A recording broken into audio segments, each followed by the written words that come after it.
Hey everyone, how are you doing? My name is Agustin and welcome to Wigs Philippines. Yes, the original Wigs Philippines.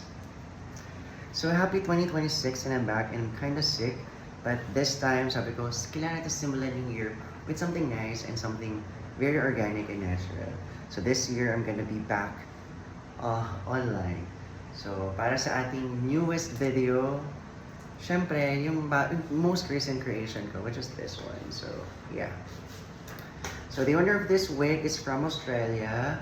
So, talagang, she's, hometown niya is in Cebu, but she's currently living in Australia. So, yung flight niya, instead na direct flight to Cebu, nag-stop over muna siya dito sa Manila. I am based here in North Caloocan. So, nag-drop by muna siya to get her head measured. And here's the final result. So, after this, ipapadala ko na siya sa Cebu. Kasi right now, she's in Cebu. Alright, so this one is a fully customized. So, as you can see, dark yung top ng hair. And then, dito sa bottom, it's colored. So, para siyang balayage or ombre color. So, actually, ginaya niya one of the samples that I have here. So, this one is fully customized. So, basically, yung kapal niya, yung haba, and yung haircut, talaga na-customize natin based sa liking ng ating clients. Wigs sa Australia would actually cost around 100,000 pesos and up. Sometimes, umaabot pa ng up to 400,000 pesos. And that's, uy, grabe. Anyway, ito yung ating current wig na natapos for her. And I'm pretty excited to ship this out to her. But of course, I wanted to start this year na ipakita sa inyo kung ano yung ginagawa natin dito. I am sound a little bit sick kasi may sakit pa ako. But I wanted to start the year with something really nice. So here I am, kahit medyo may sakit tayo. But don't worry, I'm going to wash this and disinfect this before natin siya ipadala sa ating client. Alright, so ayan siya. This one is a 5x5 HD lace closure on top, and at the back, the traditional close wefted. So same din ng suot ko, but this one is a natural black with Asian crazy bangs. Right, so ayan, it's very nice. So para mas ma-appreciate nyo, I'm going to wear it kasi sobrang ganda niya sa mannequin. So I'm just gonna take this off. And let's try this on.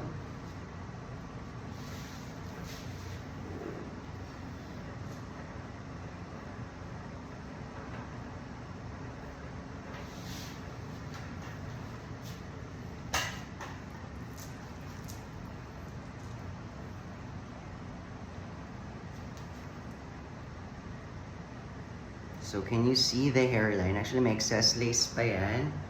But this is how the wig looks on me. My height is 5'9", so it's a bit shorter sa akin to. But if you're someone na shorter than 5'9", maganda yung bagsak sa inyo nito, mas mahaba. So this one, mas gusto niya talaga merong side bangs. And iba talaga pag may side bangs. By the way, she can change the parting on this one. It's fully customized. If ever na ayan, ganyan kasi siya. So, as you can see, meron talaga tayong side bangs. Grabe, I still look sick. Sino ba sa inyo yung medyo nagkaroon ng flu this holiday season natin ng 2025? And of course, we're trying to get better this 2026, no? So, I'll show you the back. Di rin ako nakapag-gym for the past weeks. Medyo unproductive yung araw, yung month ko last year kasi natapilok ako. So, I had an ankle sprain. And, but good thing for that, mas na-focus ako sa paggawa ng wigs. So, yeah. Again, my studio is located here in North Caloocan. Hindi pa ako nakapag-video tour dito sa studio, but probably on the next video. But for now, I'm gonna spin around this vid camera para lang magkaroon kayo ng glimpse and idea what my studio looks like at the moment. Kasi I'm here since I think April 2025. So this one, mas gusto ko yung space, mas malaki. And may parking space at the front ng ating area. So, mas madali for those na may sasakyan. And for those naman na magko-commute, madali din kasi malapit kami sa highway. As in, actually, yung tapat ko, highway siya. Alright, so yeah, this one's really nice. So if interested kayo in getting any type of wigs or any hair pieces, hair extensions or anything, please do message us here on Facebook on all our other social media account. So Wigs Philippines, maraming gumamit din ng Wigs Philippines, but just always remember that ako yung original. So alam niyo na, if someone's trying to use your name, probably you're doing something good. Kaya lang for the past years, siguro medyo na-lessen ko yung activity ko sa social media. So ngayon, kahit may sakit tayo after this holiday break, I'm back. And I wanted to say hi to everyone na may kailangan ng wig. What I'm telling you is that I'm good at what I do. Talagang from the bottom and top, talagang ginagawa ko yung hair texture, everything nagagawa natin. And even the price, nagko-control natin yung price kasi we can use little lace or shorter hair or longer hair. So, depende sa budget ninyo, talaga may magagawa tayo just to make sure na mag-work sa inyo yung hair. And of course, fully customized, hindi ba? So, yeah, it's just a quick talk for this first video. But I just like to welcome everyone. Happy New Year! And if you haven't subscribed to this channel, please do subscribe. And I'm really looking forward to make more contents just like this one. But my sister Kathy would also be coming in to give us some contents as well. So yeah, looking forward to this 2026. Kayo, ano ba yung nilook forward nyo this coming 2026? Grabe, mukha pa rin akong may sakit.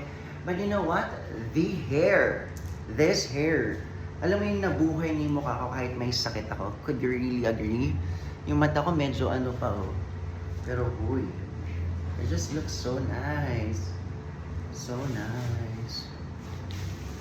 Diba? Papadala natin to baka tomorrow. So, after natin siya maayos, actually, wash ko muna kasi para ma-disinfect natin kasi baka may virus pa ako.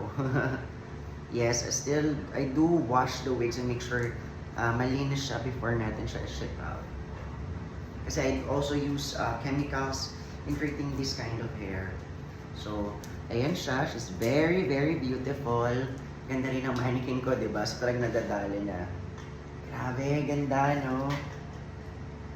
But before we end this video, let's try something, cutie wig na. Ginagamit ko recently. This one, ito, kagagawa ko lang din to for myself. Actually, sample siya, but majority of the time, I do use it here. Kasi it's just so nice. It does fit to my head pretty well.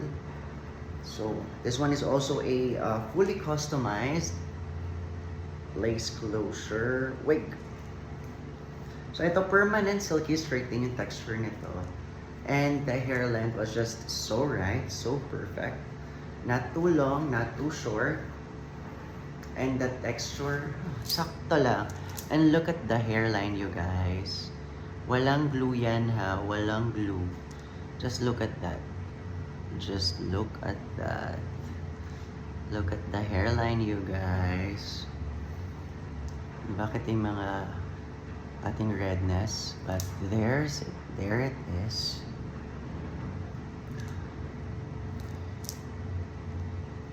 So pag nagle-lift siya, ayan. Ganyan siya. It looks pretty natural. So kapag i-invade niyo yung personal space ko, ayan, yan yung makikita ninyo. But during the normal conversation or yung normal na usapan natin with other people, interacting with others, it looks pretty natural. Meron tayong hair parting. It doesn't look sick. Diba? Sabi ko sa inyo, sobrang excited ko in making a content. And now it's almost 10 minutes. For now, I would like to say thank you so much for tuning in. And don't forget to subscribe to this channel, especially on YouTube. and all other platforms kung saan ko siya ipopost. Alright? So, I'm really, really excited to make more contents and see you soon on our next content probably. Yes, yes, yes. So, bye for now!